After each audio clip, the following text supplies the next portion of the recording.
Dollar, dollar, dollar. Dirt and money, no soul. Had to go and get it, ain't no time to kick it. Got a stack and flip for my foes. Dollar, dollar, dollar, dollar. Please tell me you can hear me. Don't turn your back and don't neglect me. Just let me know if you need me. Dollar, dollar, dollar, dollar. Let me watch out for my partners. Keep my money long, get my team strong. Let me run away from my problems. Yup, let's get original crew, man. We're back. Another Nick Crowley. We got the Daily Capper, a YouTube rabbit hole. Know anything about this? I have no clue. Okay. I like those. Oh. But hey, we do know y'all. We do see y'all asking about other channels for us to react to when it comes down to crime and mystery and stuff. Because I know we're starting to come up almost finished with doing all of, especially the main interesting ones from Nick Crowley to do. And the only reason why we haven't done other ones is because we're not aware of the allowance of reactions to other people's content. And so that's the reason why we haven't touched on the other ones y'all asked. So if if y'all know that they do allow people to react, we're not trying to go through the process of possibly getting, we ain't trying to do that. To find out. Yeah, to find out. So some people know that, hey, this creator don't like for people to use react to theirs, and some people know, oh, this person don't mind, you know what I'm saying? Other people have done it. Nobody's have been penalized. If y'all know, some of y'all know that information, let us know in the comments so we can be able to do other stories that we might have Most definitely. be aware of. And also comment some of y'all favorite stories in the comment section so we can react to those as well. But with that being said, you ready, C? I'm ready. All right, let's go ahead and get into it. I already told him. I don't think so. Oh, before we get into it, make sure you check out the links in the description box. Down below. You already know where to go if you want to first support. All you have to do is check out down below. Also, if you enjoyed today's visuals, Like it with a thumbs up. we highly appreciate it. But let's dive into it, man. Let's see what this YouTube rabbit hole is for us today. Let's get it. YouTube video explaining how she was relentlessly bullied. But heard too late. Police say tips have been flooding in connection with the 15-year-old step. September 7th, 2012. A 15-year-old girl uploads a video to YouTube documenting her ongoing struggle with cyber harassment and blackmail being done at the hands of an unnamed individual. Throughout the video, not a single word is spoken. Instead, the teen tells her story through dialogue written on paper cards, flipping through them one by one, painting a picture of the traumatic abuse she was living through. Just over 1 month later, she would be dead, as a direct result of that very harassment. The story of Amanda Todd is one of the most heartbreaking across all of YouTube, with the case sending ripples not only across the site, but across the world as well, with the fallout still being felt to this very day. And from this case, a light was briefly cast on one of the darker corners the internet has ever seen, momentarily illuminating a community that was never meant to be seen by the public eye, with a rabbit hole even more bizarre than anything we've covered on this channel before. And today, we're diving down to its very depths. With your anchor person, Doris Marley, and welcome to The Daily Capper. Happy hunting.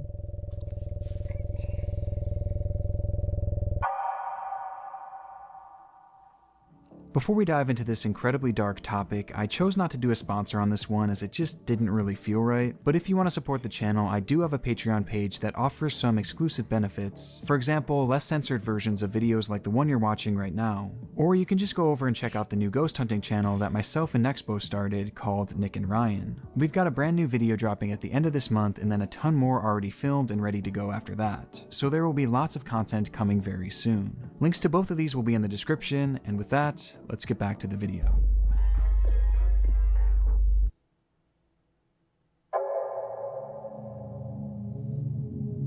The story begins in the early days of the internet, a time when, due to the general public's lack of understanding of this new online world, moderation was at its most primitive and nefarious activity ran rampant, with many of the worst examples coming from the dawn of live streaming.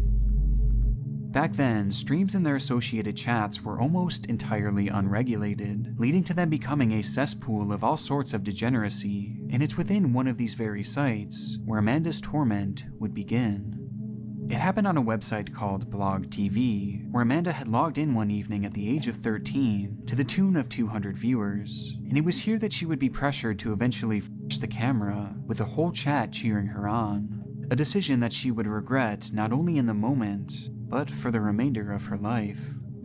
Lurking in the chat room was a man under the alias of Tyler Boo, who had been waiting for that very opportunity to grab a screenshot and recording of this young girl in her most vulnerable moment, before immediately turning around and using that image as blackmail in an attempt to leverage it for more private performances. Wow. It was a demand that Amanda refused, though truthfully it wouldn't have mattered anyway, as Tyler would turn her world into a living hell of online harassment, with a photo and video being sent to all of her friends, acquaintances, and family members. It got so bad that on multiple occasions her entire family would be forced to move, though this was of no use, as Tyler's evil crusade persisted.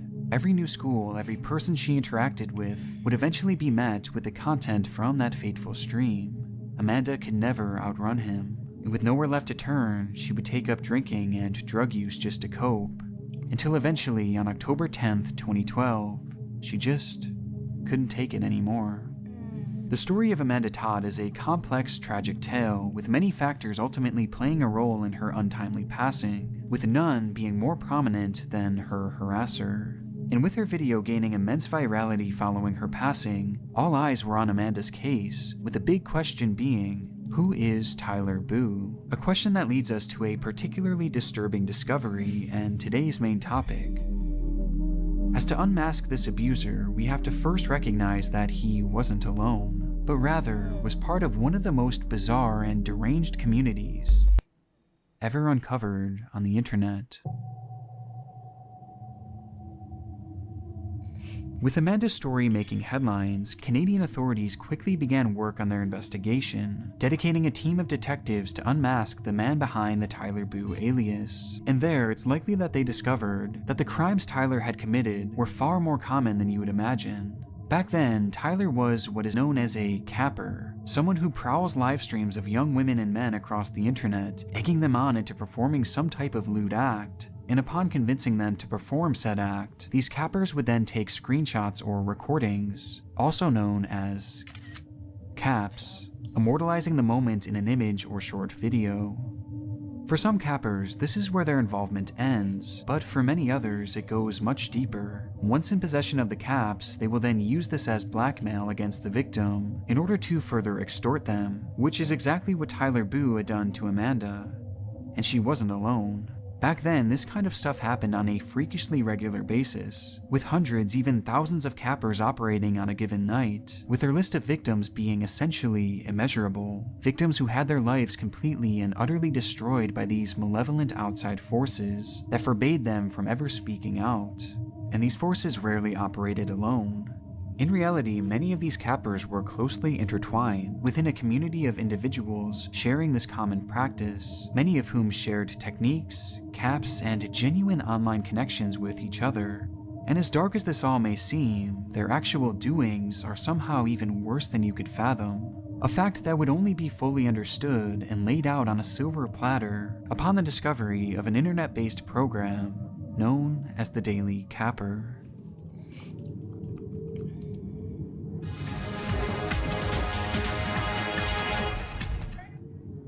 Happy Father's Day, cappers and camera folks. Welcome to the week in review of the Daily Capper. The short-form program began its run here on YouTube back on June 20th, 2010, and continued airing weekly for over a year, with each episode having a runtime of roughly 5 minutes, primarily featuring this uncanny host and her robotic voice. And if she looks vaguely familiar, you might recognize her, or even the layout in general, as having come from the old HBO series Crashbox. Bro, I've been looking for this series for the longest, bro, to remember the name. Me and my mom used to watch it when I was young all the time. We used to we had like go through the HBO channels. Then they had HBO Kids and Crashbox used to be on it, and it was just little trivia stuff. Have you ever watched Crashbox? Yeah. You did. That's why I thought we had this conversation before. You never could tell me what it was, and I couldn't I didn't. Now I'm looking at it and I'm like, oh yeah, I remember that. But I feel like you used to try to. At one too long ago. You Tried to asked me. explain it. Yeah, and I was like, And I could not explain explain it. about. But now that I see it, I did mess with because I Crashbox. was looking at her and I was like, why it look so like familiar? Yeah. Crashbox. Yeah. An educational program made for children, which features an eerily similar segment called Distraction News. Distraction News with your anchor person, Dora Smarmy. Good evening. I'm Doris Marmy, and welcome to Distraction News, where we give you the news and then ask you 5 questions about what we've just reported. But The Daily Capper was a much different show, as its creators stole the imagery from Crashbox and dubbed over it with this off-putting text-to-speech in order to tell the top weekly stories from the world of capping, with the channel's description reading, "The capping world is a world that is unknown and mysterious to some, but really there's nothing mysterious about it. The Daily Capper is here to report week by week what goes on in the capping world." The page is almost like a time capsule, preserving the wrongdoings of this otherwise obscure community, and putting it all out in the open. And because of this, investigators were understandably immediately drawn to the program, as it quite literally documented all of the highlights in the capping community, even discussing some of the group's major players and victims at the time that Tyler Boo had been harassing Amanda. And thus began their deep dive, and ours as well, into the Daily Capper. And what better place to start than at the very beginning? We are halfway through the year, and what better way to spend 365 days than on your computer screen looking for camera ports? Despite what others think, summer is not the time to go outdoors swimming, being with friends. Rather, it is a time for girls and boys to turn their computers on and get dirty. The show opens on a jarring note, with its creator being so crass that some might mistake this as a work of satire, though sadly this is far from the case, which becomes evident after only a few minutes when the tone is set for just how disturbing the Daily Capper was going to be. These are some highlights from this past week. Nicole, 34, went to Tiny Chat and exposed her 15-year-old. She was later heroed and blackmailed by Doc Holliday. Throughout the episode, multiple stories are told about what the capping community had been up to, with the host referring to the acquisition of these caps as epic wins, a common phrase throughout the capping community, a true indicator of the time period in which the show had aired. But what makes this all the more chilling was that each of the girls that had been featured on the show were minors, with the creator making sure to mention their ages, like a 15-year-old, and even a group of 13-year-olds. Let's start with this past Thursday. Epic Win was delivered in the form of 4 13-year-old girls from Blog TV Jr., and all for a room of 300. A hero went on cam and streamed their video for them. These girls remain the most talked about girls in the capping world, with these children bearing the brunt of the community's blackmail that week. It was all laid out in black and white. Not only did this one episode alone prove the existence of the capping community, but it also showed us a glimpse into how they operate, who they truly are, and just how remorseless they can be. It's truly unlike anything I've ever seen on the internet, a group so clearly committing wrongdoings, yet so shamelessly airing it out. And I truly believe that whoever was behind the Daily Capper never meant for this show to leave their little bubble, with the very first episode alone including callbacks and past references to the capping community, with no added context being given. From Blog TV Jr. went to Tiny Chat once again. If you remember, she has been to Tiny Chat before. One thing that has not changed, every post Coke makes gets deleted or banned. Showing us that A, the community had been around long before the Daily Capper, and B, that the viewers were expected to have prior knowledge of events from within the community, making it apparent that the program was made solely for involved cappers, which is likely why it comes off as so unapologetic, especially as the episodes go on, as things only devolve further from here.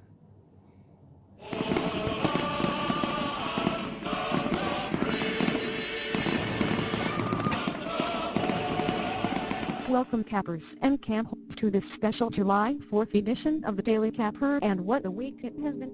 Just 2 weeks later, the Daily Capper would feature a story about a 12-year-old who had fallen victim to a capper, with said capper turning around and using the cap as blackmail to force the girl into himself, along with Razor and this guy, blackmailed the girl to drink her own on this site. A move that was celebrated by the host, as the Daily Capper didn't just highlight the best caps of the week, but also the best instances of blackmail, with a this is like, on a real, this is wrong in so many ways. The reason why I say it is because not only is blackmail illegal, but also having child is illegal too. And who is the individual behind all this? 9 times out of 10, somebody older. And all the because just even going to this length, Right. it comes off as somebody who was bullied or something was done to them, and now they're trying to Like seek revenge on any and everyone. Yeah. Yeah. I don't know, but it's but now that disturbing. they're adult, they feel like they can, Yeah. Weird, the host bro. making it very clear throughout the program just how much he appreciated the art of blackmail. It's a whole different level of disturbing, yet somehow the show manages to one-up itself with ease every single week, as the ages of their victims dipped lower and lower, to the point where the host was highlighting a cap. This past Friday, Minnie pressured a 12-year-old black girl with her 8-year-old sister to seriously an 8-year-old taken from an 8-year-old child. Which brings up a glaring note about this community. All the victims I've mentioned so far have been drastically underaged, and that's no coincidence, as virtually all the caps highlighted are mentioned to have come from minors, while those obtaining the caps were generally far older, meaning that a key pillar of this community wasn't just exploitation and blackmail, but pedophilia as well. And to truly hammer this point home, the host even refers to cam girls above the age of 18 as retired. This is also the only place you can see Charmander, dogs, and panther moose. So I guess it's also a camp retirement home. It's impossibly grim, and though I feel the examples given prior go a long way in explaining what the Daily Capper was all about, I think the host manages to encapsulate just how vile their own show was in this one little segment. Now a lot of people wonder exactly what capping is really like.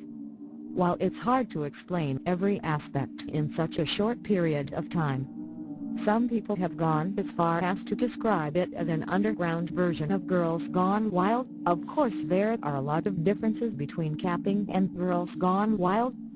For one, there are no blackmailers on Girls Gone Wild. But then again, those girls know they're going to have their videos shared all over the world. While girls on the internet will cry when they get recorded, that is a huge difference between capping and Girls Gone Wild. Plus they have to ask for permission before they use videos. And they have to be 18 or over. Complete opposite to what goes on here. By this point, it's clear that both the community and the host of the Daily Capper are completely irredeemable, and despite some attempts by the creator to project a more neutral stance by making disparaging comments towards the community and thankfully not actually showing, this was in reality just an attempt to slide by what little regulation existed on the site back then, and a feeble one at that, as in one case the host even guides his community on how to obtain. They got banned on Ustream and soon were blackmailed by Perso Pete to deleting their account. If you want to know where you can get the video, just message the person who blackmailed them, Love Ya Shotty, on YouTube. And on top of that, all throughout the show, the host celebrates the depravity within their community, and not just in a figurative way, but in a literal one as well.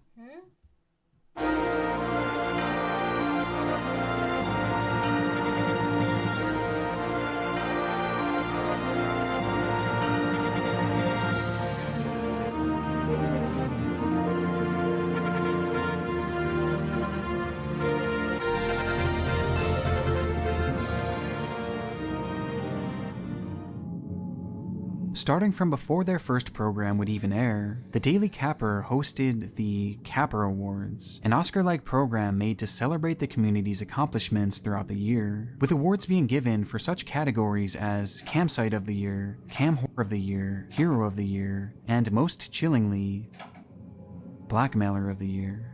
This annual show first premiered on a separate YouTube channel back in 2009 and encapsulated everything wrong with this community, the arrogance, the deranged beliefs, the sense of pride. As just when you think this show can't get any worse, it goes ahead and does something like this. with the sheer size of this community being put on full display, as it was mentioned that over 4,000 votes were cast for just one category alone, at a time before the Daily Capper had even begun.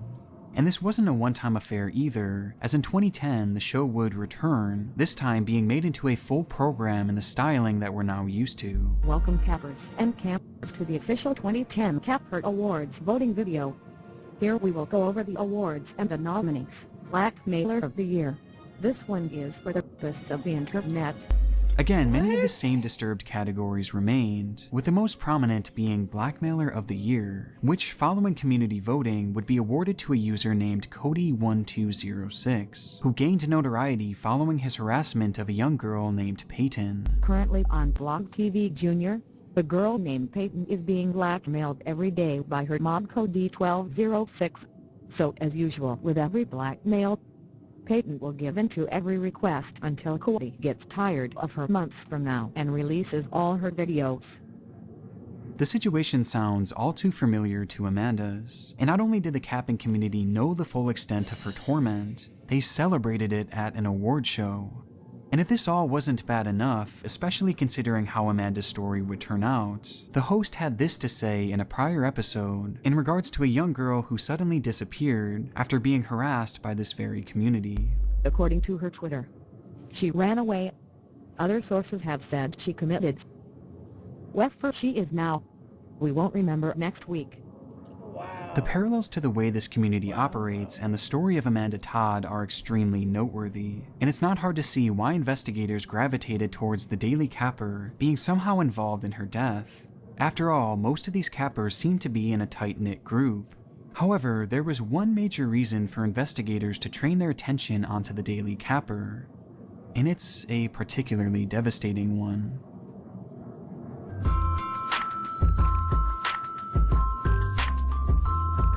Merry Christmas cappers and campers to the December 19th edition of the Daily Capper. Meanwhile, another girl from Blog has been talked about a lot this week. Denouncing Amanda. On December 19th, 2010, the Daily Capper would air a segment mentioning an up-and-coming target for their community, with that child being 13-year-old Amanda Todd. In the show, the host states that she was extremely active on campsites, and that she was being talked about quite a bit in the capping community. The ties to Amanda weren't just conjecture, it was proven right there in the footage. She said she has been IP banned from Blog TV and ended up moving to Wicked Camp Chat to sing like she usually does. As coincidentally, the show just so happened to coincide with the exact time frame that Amanda's harassment had begun. She had been trapped by this community, grasped firmly in their clutches, and with the Daily Capper being so intertwined in this world of capping, it seemed all but certain that one of its members had been the culprit behind her torment. But who? Who was Tyler Boo? Well, despite investigators likely believing that they were close to their big break, while sifting through this disturbed online world, they actually wouldn't be the ones to break the news of this man's identity, and instead, answers came out of nowhere, in a twist that somehow makes this story even more bizarre.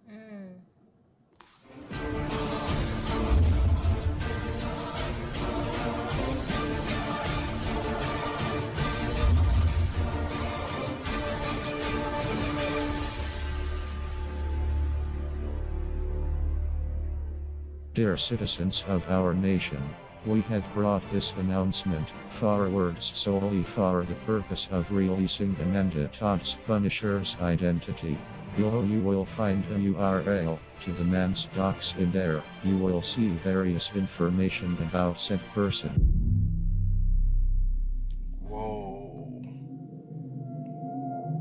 Before the police could even finish their investigation, Anonymous, the world-renowned hacking organization, would take it upon themselves to uncover Tyler Boo's identity, with their results finding him to be a major player in the capping community, a user by the name of Cody1206, aka 2010's Blackmailer of the Year.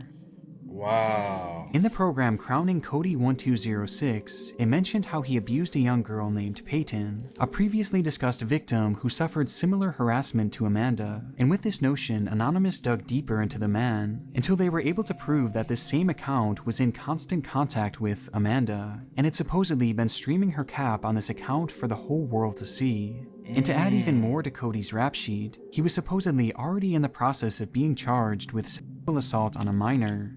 Anonymous had found their guy, and upon confirming this among themselves, they would publish this video including his full docs, with all of his private information being leaked to the whole world, with his real name turning out to actually be Cody. And just like that, the internet's #1 villain was unmasked. I ain't gonna hold you. That's why I kind of depicted it to be. I ain't depict nobody but a sick. Fill in the blank.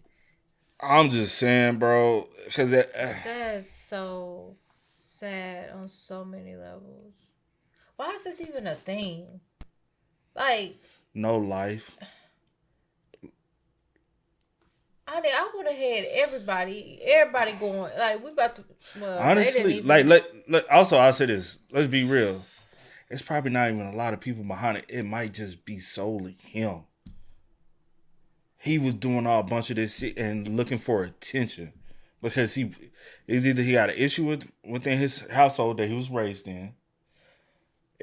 Social issues. He probably wasn't. I don't know either. I'm like, to my neck hurt, but it's a lot of stuff wrong with this I have individual. So many questions, and he should be buried under the jail. Lock him away, throw away the key, and keep him there. But there was just one issue. Anonymous actually got it wrong. And when I say wrong, I mean they were completely off. As it turns out, the phone numbers and addresses belonged to entirely different people, and the birthday they provided for Cody was off by over a decade. And to somehow make it even worse, it would later be confirmed that Cody wasn't even Tyler Boo. And upon the conclusion of the official police investigation, it would be revealed that Amanda's harasser was actually a 44-year-old Dutchman by the name of Aiden Coben, a notorious online predator known to have almost 100 different Facebook accounts in which he used for capping. Wow. So the other person still was somebody who went to court for, because he said he was already facing a charge for on a minor. Then we got everybody in the little group, everybody to some degree sick in the head to even be doing this, especially to minors, to be on these sites or whatever the case may be. But I honestly, in my head, I was like, he's too young. Well, you're never. No, I'm not thinking that. But in my head, I was like, it gives me just what the person is doing. It does give me older for some reason. It gave me older as well. To be able, like, anybody can manipulate someone, but older men or older women, but older people, like, you know, when you dealing with a child, like, it has strategic. What it is, it's the effort of the use of technology. Like, that is so sickening. That was like, to even want to come to YouTube. I'm like, yeah. What the fuck is wrong with? Known to have almost 100 different Facebook accounts in which he used for capping, with a man racking up an extremely long list of victims throughout the years, including Amanda, who he had tormented constantly for 3 long years leading to her passing. And though Cody did get caught in the crossfire here, I still have no sympathy for him, as he was undoubtedly a known capper in the community, and one of their most celebrated as well. So it is a community. Yeah, he been. I'm saying, people. Like, it wasn't just one doing. This was a community of people that was on this. That's why I said everyone within this community. But what I'm saying is, because the individual he had a lot of accounts that was associated back to him, so he's possibly also just like falling under these multiple different alias, but you thinking it's, you know what I'm saying? You thinking it's 100 people, but no, it's just one man behind all these different accounts targeting each and every, you know what I mean? Yeah, he has other accounts, true enough, but there are also real people, other people that's intertwined with all this. Yeah. So, and honestly, you need to go for the whole community. Maybe it's too many resources, but for him, as he was undoubtedly a known capper in the community and one of their most celebrated as well. And to make it even worse, it's believed that Cody and Amanda were actually friends, or at least Cody was pretending to be her friend, while at the same time, he was actually showing and sharing her caps regularly, meaning that he too was guilty for the harassment that Amanda was receiving. But despite this story being all over the place at this point, when it was all said and done, the case was finally solved, and some justice was served for Amanda, with Aiden going on to receive a prison sentence of 13 years. But that doesn't mean our story is totally finished, as whatever happened to the Daily Capper?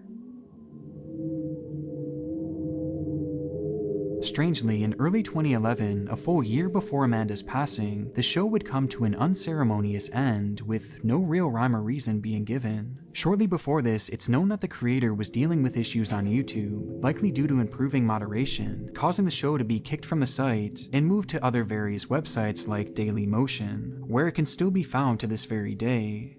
However, following the Capper Awards for 2010, it seems like everything just kind of stopped. And it wasn't just the channel that went silent either. Alongside the show itself was an associated website called thedailycapper.com, which featured recaps and updates from the weekly episodes, and even including what seems to be a monthly downloadable magazine of sorts, which included God knows what. With this website and its services also ceasing around this very same time. And on top of this, there was even a separate YouTube channel run by the owner of the Daily Capper called The Capper Cartoons, which included animated stories about well-known cappers.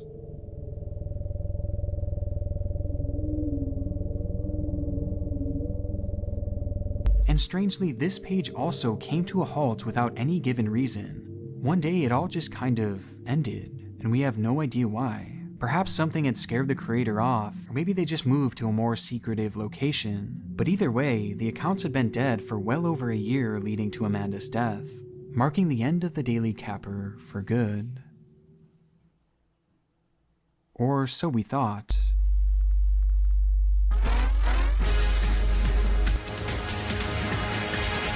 Welcome to another edition of the Daily Capper. We just wanted to help provide a few more details to the recent Amanda Todd tragedy. Out of nowhere, during Amanda's investigation, when the national spotlight was flashed on the long-defunct show, the Daily Capper would return for just a single episode to try and push the blame on Cody for the harassment of Amanda, as the show had aired right after Anonymous had dropped their video. But what makes this episode in particular so disturbing is the fact that it shows proof that not only had the Daily Capper interacted with Amanda, but also that Amanda had interacted with them. As most of you know, we did a report on Amanda Todd during the time this tragic series of events began occurring. We are able to confirm the timeline in which this all began, as well as a background and information on those involved. There is one thing we can confirm about Amanda. On January 4, 2011, she commented on our video report, in which she was featured, detailing how she was being blackmailed. She states that she did in fact contact the police about her situation. Obviously, they were of no real assistance. In a bizarre attempt to clear their name, the Daily Capper aired a comment that Amanda had left under their video, where they had initially mentioned her as being a new up-and-coming target. And it was there she wrote, "It's Amanda here. I'm getting blackmailed and the cops are out looking for the guy that posted the video of me flashing to all my family members and friends, because I didn't do stuff with him on cams. Put that in your news. People are also getting charged, but the site is shut down." The host would try to spin this in a way that blamed the police for failing to stop Amanda's harassment, while posing as the good guys in this situation. Though overtly, this only proved that the Daily Capper did in fact know about Amanda's torment, and did nothing until she was already gone. This would be the final episode ever aired of the Daily Capper. And with that, the creator and all his friends fell back into their dark corners, like snakes retreating into their holes, leaving the capping community, which was once so public and prominent, to essentially dissipate. But what I find so frustrating is that even with the national attention this program received, its creator has still never been identified, despite them, in my opinion, having a clear hand in Amanda's death, by platforming and celebrating this community for all the horrible things they were doing. A community in which Aiden was most certainly intertwined with, as by the Daily Capper's own words, "You'd think anyone could be her blackmailer, right? Well, at this time, there was not a single blackmailer that the capping community was not aware of." Many factors played a role in Amanda's death, and the Daily Capper was certainly one of them. And though I know this rabbit hole goes much, much deeper and would eventually lead to the identity of this criminal, it's nearly impossible to explore anything past this without running the risk of encountering, which means that this is where my investigation ends. And though I'm confident that at some point the creator of this show will be unmasked, this is something that, for the time being, will have to remain one of the many mysteries of the internet. So true, man. Cause this is one of those cases, like, you just gotta kind of sit this one out. You can't, like, go try to research and look into certain things. Because you're gonna stumble over some stuff that you're gonna be a part of. When your intent wasn't even on it. Your intent is on trying to, like, get people held responsible. Or just to properly, or take yourself to investigate the situation. Because me personally, I'm like, whoever the creator is behind all of this need to be held responsible too. But it's kind of like, how do you properly, like, really go in and we're gonna unmask the man without. And I wouldn't personally, but since, detectives or whatever, police didn't do anything other than arrest the people that they arrested, then it's kind of like, you don't want to get yourself in some, because you will possibly come across something that you should not be. Yeah, but the thing is, like, it's kind of crazy how all of a sudden once the dude that had been blackmailing her kind of got it stopped, Mm-hmm. So that screams like, could it have been him? Possibly. Could it have been a Cody dude? No, I doubt it was the Cody dude, because they, like you said, they was trying to point the fingers at Cody. So that's when I'm like, is it the dude that actually went down for her? It could be the creator, like, especially with you even, like, trying to, like, take the blame off yourself and put it on somebody else. Mm-hmm. Possibly, or who. Or you was high rank in it. Or you was high rank in it. So, and they're like, hey, we can't, he's one of the lower ranks. We can throw it, but... Yeah, you never know, man. Like this, you just never know. And then a lot of those in those communities and stuff like that, it's like a code of secrecy. They don't care. They are never going to tell on each other. Yeah. I just pray for every young girl that was a victim to this. That they are better mentally. Possibly gotten assistance, help along the way, whether that be therapy, being able to talk to someone. Whatever it may be. Yeah. Whatever they needed. And then rest in peace to Amanda. And my heart goes out to her family. Yeah. But hey, man, y'all spam us up, man. That was a tragic situation. A situation that shouldn't even occur in the first place. It just shows us, you know what I'm saying, like, kind of really be aware of what your kids doing online. Most definitely, please. No one's truly looking out for them, like, or have their best interests at heart more than you. So be aware of what your child might do. I can't stress that enough. Yeah, most definitely. I understand that, we throw, these kids these devices and stuff. Yeah. But definitely be aware. Be aware with your check-ins. Yeah. Daily. And inform them they shouldn't be communicating with nobody at all on these platforms, because now don't get it twisted. It has been people who have came together and they be like, man, these my friends. Like, I met them online. Then they meet up, link up, and they can have strong friendships. It's different when you of the same age group. But you know how so many of them, like, because somebody said it before, like the Smart Guy episode, and they went over to dude's house to play the video games, and then kind of find out it was a grown man, but he told them he was young. Mm-hmm. So it do be grown weird men online that pose themselves as children. Yeah, that's why. So it's very hard to even. And that's my thing.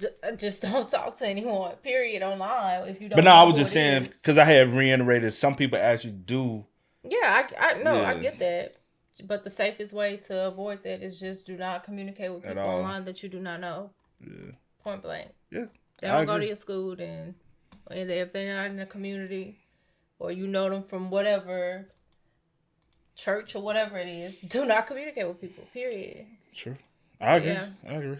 But hey, man, y'all spam us up in the comments, man. Let us know y'all thoughts for us about it in the comment section down below. But until next time, y'all know how it go, man.